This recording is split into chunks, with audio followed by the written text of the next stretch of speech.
Welcome back to the Fluent English podcast. We're so glad you're joining us today. I'm Erica. And I'm Marco. Our goal here at Fluent English Podcast is to help you speak English naturally, clearly, and with confidence in real-life situations. Exactly. We want you to sound natural, not just correct. And today's topic is super practical. We're talking about using idioms and phrasal verbs at work. This is really useful because native speakers use them all the time on the job. In meetings, emails, casual chats, even during presentations. That's right. And sometimes workplace English can be puzzling. People don't always say exactly what they mean. They say things like, "Let's touch base," "I'll follow up," or "We need to wrap this up." If you're learning English, that can feel a bit mysterious. Absolutely. So today, we'll break it down simply. We'll show you how to understand these phrases, how to use them naturally, and when it's better to avoid using too many. Very important. If you pack 10 idioms into one sentence, people might think you're trying too hard. Marco. Yes, balance is key. If you're excited for this lesson, give this video a big thumbs up and subscribe to our channel. And don't forget to click the bell so you never miss a new lesson. All right, I'm ready. Let's dive in. Hey, Erica, how you feeling today? I'm great, thanks. I feel really focused because I had a productive morning. Answered emails, planned this episode, even cleaned my desk. How about you? I'm okay, but a bit tired. I stayed up too late last night. Oh no, what happened? I told myself I'd go to bed early, but then I got stuck watching short videos online. One led to 5, then 10, and suddenly it was midnight. That's so relatable. The internet is dangerous at night. It really is. How was your weekend? Nice and quiet. Saturday, I went to a bookstore and bought a work notebook. Then Sunday, I spent about 2 hours organizing my weekly schedule. I know, sounds a bit boring. A little, Erica. That sounds extremely like you. I know, I like being organized. What about you? My weekend was less organized. I met a friend for coffee, helped my brother move some furniture, and on Sunday, I tried to get ready for Monday. Honestly, I mostly just complained about Monday. Also very relatable. Did you get anything done, at least? Yeah, actually. I checked some emails and made a short to-do list for the week. That made me feel better. Good. Even a small plan helps. And speaking of work, emails, and Monday tasks, today's topic fits perfectly. Yes. At work, people use idioms and phrasal verbs all the time, especially on Mondays when everyone says things like, "Let's catch up," and "Let's get back on track." Exactly. So today, we'll show our viewers how these expressions work in real workplace conversations. Let's do it. Okay, Marco. Let's start with the basics. What is a phrasal verb? A phrasal verb is a verb plus another word, usually a preposition or adverb, like pick up or find out. Right. A phrasal verb combines a verb and a small word to create a new meaning. For example, look is one verb, but look into means investigate. Very common at work. And what about an idiom? An idiom is a phrase where the meaning isn't literal. For example, on the same page doesn't mean people are reading the same physical page. It means they understand and agree with each other. So phrasal verbs are like action phrases, and idioms are more like special expressions. That's a simple and helpful way to think about it. Both are common at work, but you need to use them naturally and in the right situation.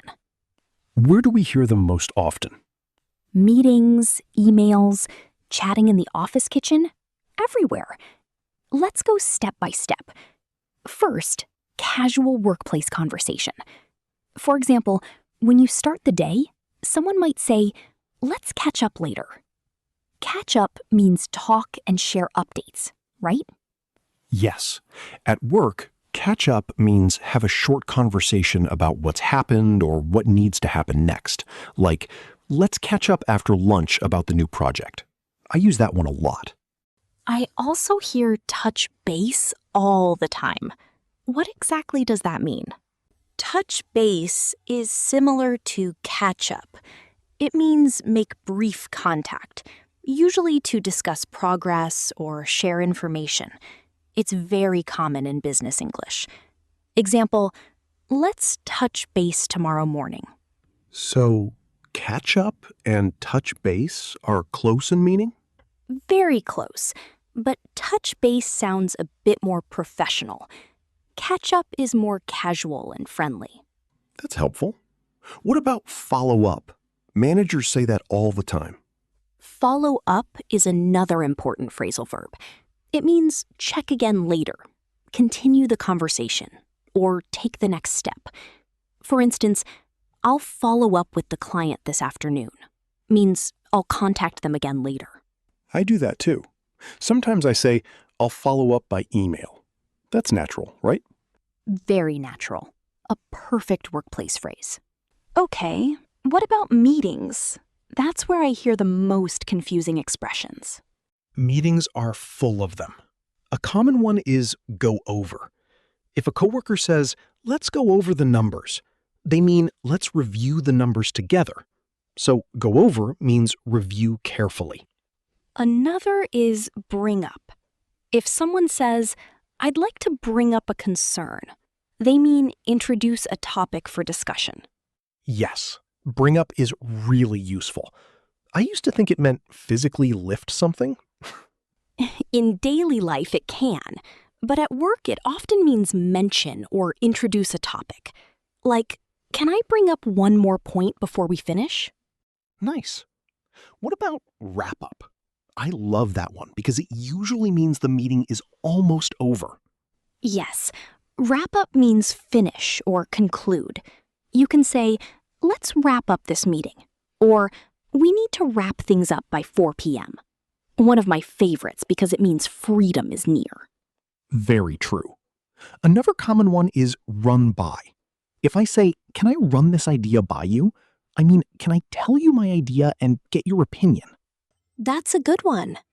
Run by doesn't mean physically run past someone. It means quickly explain something and ask what they think. Example, I want to run a few ideas by you before the meeting. I like that. It sounds friendly and not too formal. Exactly. Now, what about idioms in meetings? We mentioned on the same page. Yes, one of the most common workplace idioms. It means having the same understanding. Example, before we begin, let's make sure we're all on the same page. Really useful, because sometimes people nod, but they're definitely not on the same page. That happens a lot. Another common idiom is in the loop. Oh yes, keep me in the loop. I hear that constantly. Exactly. In the loop means informed and included in communication. If someone says, "Please keep me in the loop," they mean continue updating me. And if I'm not informed, I can say, "I feel a little out of the loop." Perfect. That's the opposite, and very natural too. Now let's talk about deadlines and workload. That's where people get dramatic. Erica, a common idiom is under the gun. What does that mean? Under the gun means under pressure, usually because of time. Example, we're really under the gun to finish this report by Friday. That sounds strong. Is it okay to use at work? Yes, but mostly in spoken English and casual professional settings. Don't use it in a formal report. In conversation, it's common. Good point. What about behind schedule? Not exactly an idiom, but a very important expression. It means late compared to the plan. Example, the project is behind schedule by 2 days. The opposite is on schedule. You can also say ahead of schedule if you're doing better than expected. I love hearing ahead of schedule. It almost never happens to me, but I love it. Another phrase is get back on track. Erica. I say that a lot when I get distracted. Yes, it means return to the right direction or plan. Example, we lost some time last week, but now we're getting back on track. Great for team motivation. And it sounds positive. You're not just saying there was a problem. You're saying there's improvement. What about when the team needs extra help? I hear pitch in. Pitch in is a great workplace phrasal verb. It means help by doing part of the work. Example, everyone had to pitch in to finish the presentation before the deadline. I love that. It feels very team-oriented. Yes. And here's a tip. Pitch in is friendly and supportive, good for encouraging teamwork. So you can say, "Can you pitch in with the client notes?" That's very natural. What about step up? I hear that too. Step up means take more responsibility or make a stronger effort. Example, when our team leader got sick, Maria really stepped up. That's a great compliment. It shows respect for someone's effort and leadership. All right, let's move to office problems. That's when language gets interesting. True. If there's a problem, people often say, look into it. I'll look into it means I'll investigate it. It's one of the most useful workplace phrasal verbs. If a coworker tells you there's a mistake in a report, you can say, "Thanks for letting me know. I'll look into it right away." That's polite and professional, much better than "I don't know." Another one is sort out. I love that. It sounds very efficient. Yes, sort out means solve or organize a problem. Example, we're trying to sort out the issue with the new software. So if the printer stops working, I can say, I'll sort it out? Yes, although if you're like me, maybe ask IT first. If I try to sort out a printer, I usually make it worse. That's honest. Another phrase is work out. Wait, doesn't that mean exercise? It can, but at work, workout can mean end successfully or find a solution. Example, I hope we can work something out with the client. Well, that's useful. So work out has multiple meanings. Yes, many phrasal verbs do. That's why context matters so much. That can be confusing for learners. It can, but don't worry. The more examples you hear, the easier it gets. What about iron out? I've heard that in meetings. Good one. Iron out means remove small problems or fix final details. Example, we still need to iron out a few issues before the launch. Think of ironing clothes. You smooth out the wrinkles. Here, you smooth out small problems. Very visual. Oh, that's easy to remember.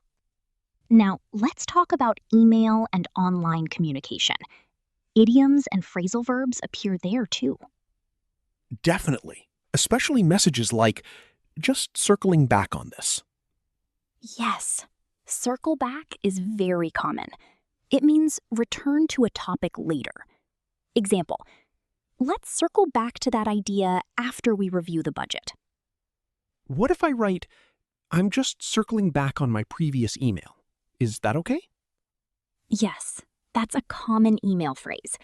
It means you're writing again to remind someone or continue the topic. And then there's reach out. Reach out means contact someone.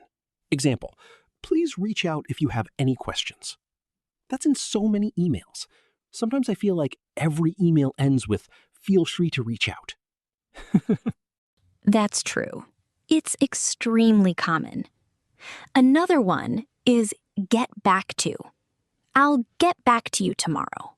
Exactly. That means I will reply or respond later. Very useful.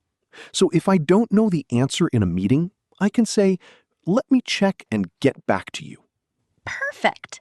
That's a very professional response. Okay, let's answer one important question. Should learners try to use idioms all the time at work? No, definitely not all the time. This is very important. Idioms and phrasal verbs help you sound natural, but too many can sound strange, confusing, or unprofessional. Balance matters. Exactly. If every sentence has an idiom, the conversation becomes heavy. It may also confuse coworkers who aren't native speakers. In international workplaces, simple English is often the best English. That's such a good point. Sometimes people think advanced English means complicated English. But in the workplace, clear communication is more important than fancy language. Use idioms and phrasal verbs to sound natural, not to show off. Show off is a phrasal verb too. And at work, you usually don't want to do that. Good advice. So, how should learners choose which idioms and phrasal verbs to learn first? Start with the ones you hear often and can use immediately. Learn practical ones like follow up, look into, wrap up, bring up, reach out, get back to, and idioms like on the same page and in the loop. So, don't start with strange idioms like the ball is in your court if you never hear it. Exactly. Learn the high-frequency expressions first. Then pay attention to your workplace. Every company has its own culture and favorite phrases. That's true. In one of my old jobs, everyone said, "Take this offline." Oh, yes. That's a very common meeting phrase.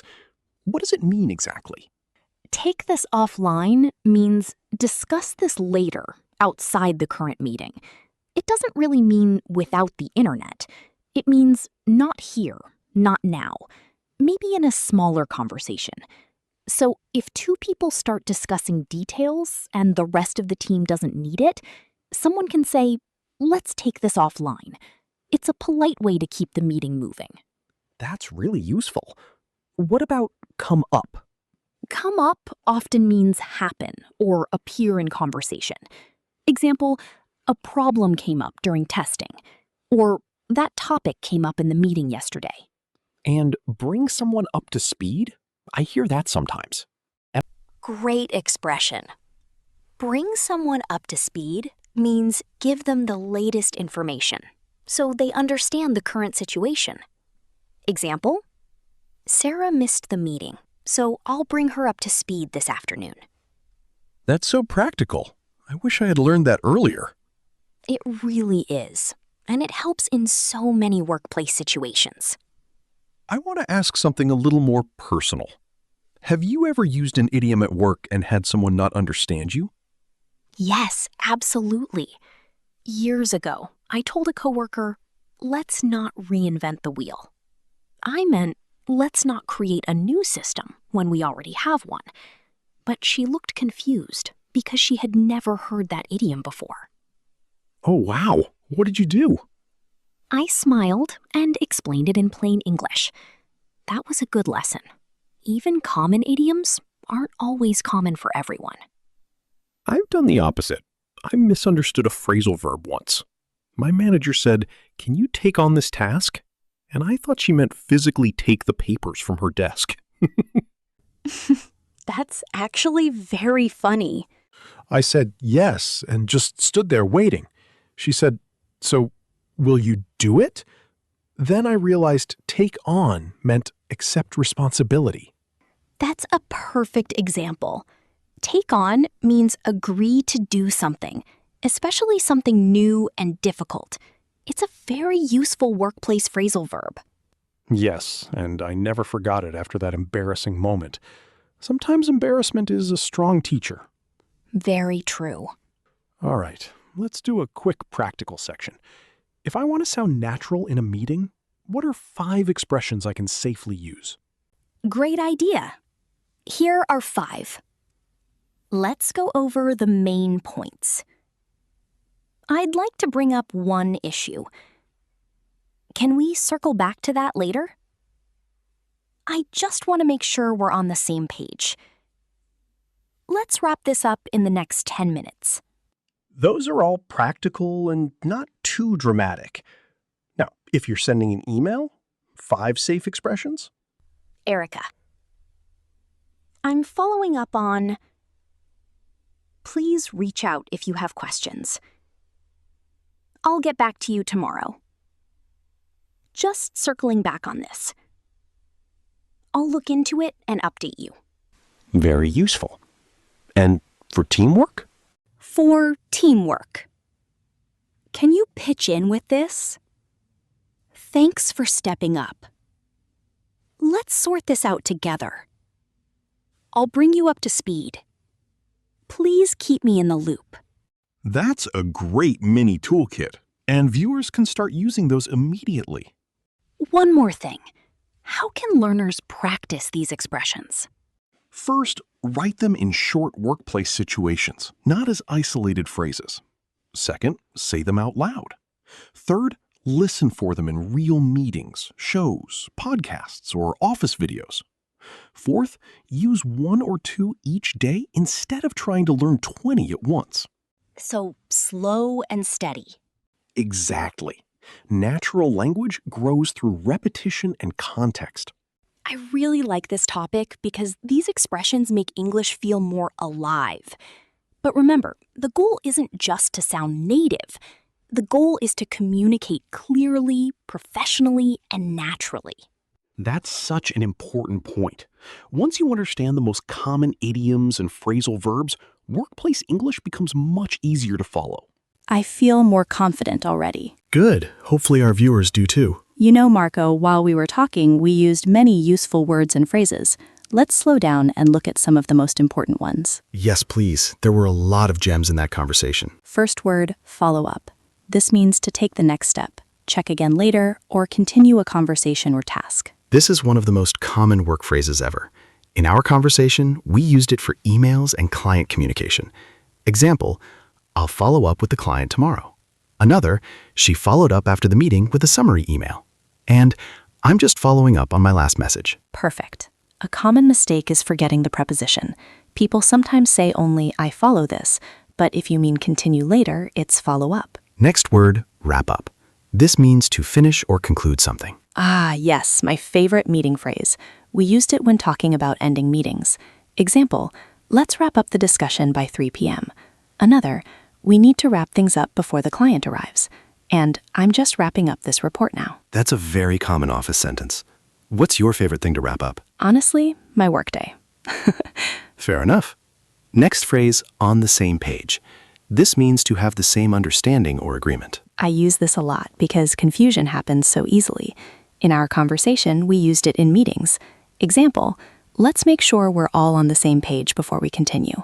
Another, the design team and the sales team are finally on the same page. And I don't think we're on the same page about the deadline. Perfect. Very natural and useful. Next phrase, in the loop. This means informed and included in communication. Keep me in the loop. In context, we used it for workplace updates. Example, please keep me in the loop about any changes. Another, I felt out of the loop because I missed the morning meeting. So out of the loop is the opposite. That's an important pair to remember. Do you like being in the loop? Yes, but only if the loop doesn't contain 50 emails. Understandable. Next word, pitch in. This means to help by doing part of the work. Teamwork language. I love it. We used it when talking about helping the team finish tasks. Example, everyone pitched in to prepare for the event. Another, can you pitch in with the final edits? And when things get busy, our whole team usually pitches in.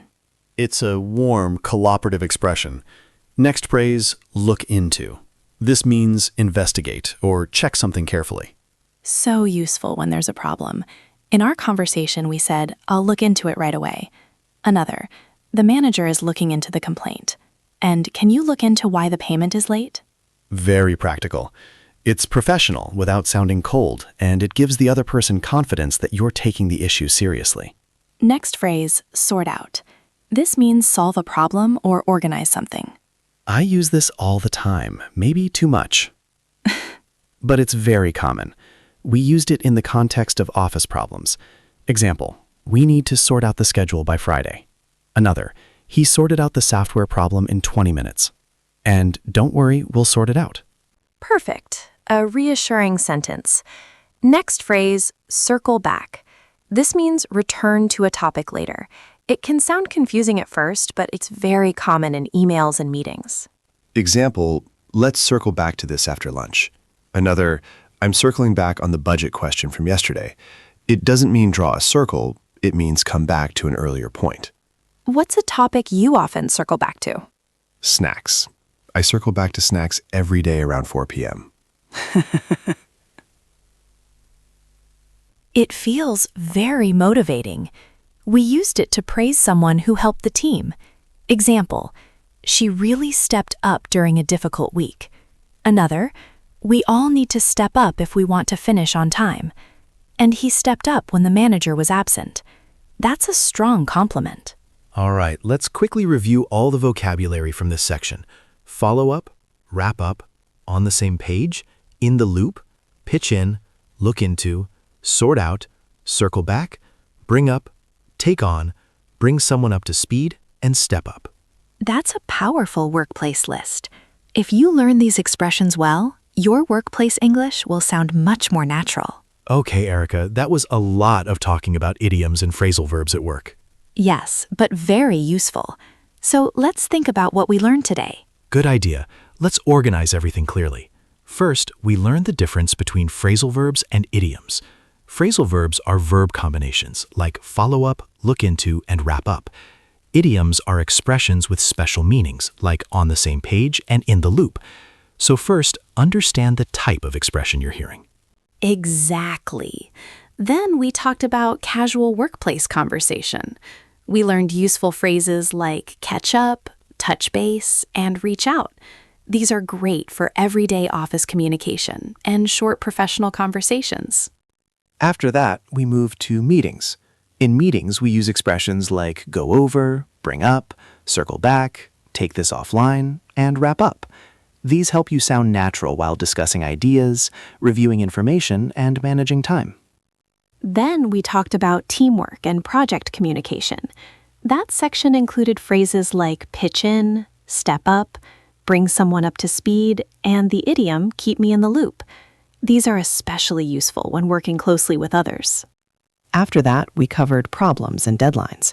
We learned phrases like look into, sort out, work out, get back on track, and expressions like behind schedule and under the gun. These help you talk about pressure, delays, and solutions. And finally, we talked about balance.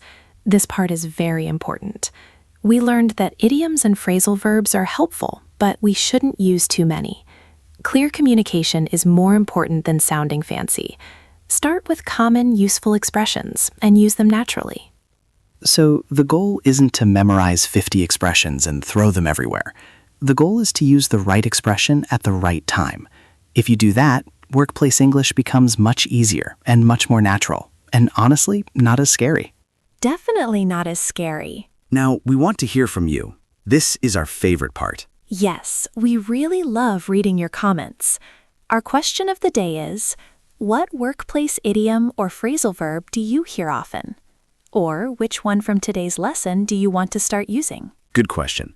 For me, I use follow-up all the time because I send a lot of emails. It's practical, simple, and useful almost every day. That's a great one. For me, I use on the same page very often because I like clear communication. I use it in meetings to make sure everyone understands the plan.